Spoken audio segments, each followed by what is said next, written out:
পারলাম না। বাবার জন্য ছোট্ট একটা ঘর। বাবা না নদীর জলে সূর্যোদয় দেখতে ভীষণ ভালোবাসে। এই ছোট ছোট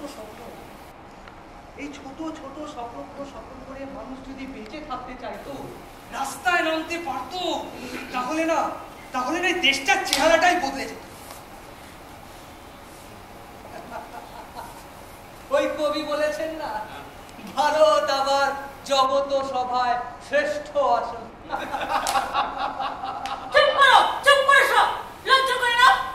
যে দেশের মানুষ ঘুমের ওষুধ খেয়ে ঘুমোয়, কানে এফএম গুঁজে ঘুমোয়, টিভি চালিয়ে ঘুমোয়, চারপেক খেয়ে দেশটাকে গালাগালি দিতে ঘুমোয়, সে দেশের মানুষ নাকি স্বপ্ন দেখে?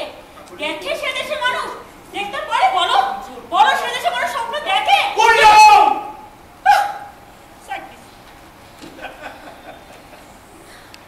স্বপ্ন দেখে না বাবা, স্বপ্ন দেখে।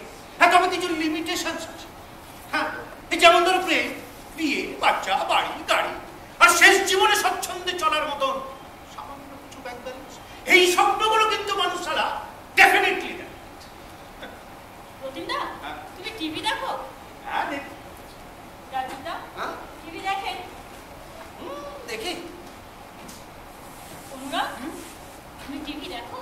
হ্যাঁ, এখন তো 24 ঘন্টা। স্বাধীনদা, টিভি দেখেন তো?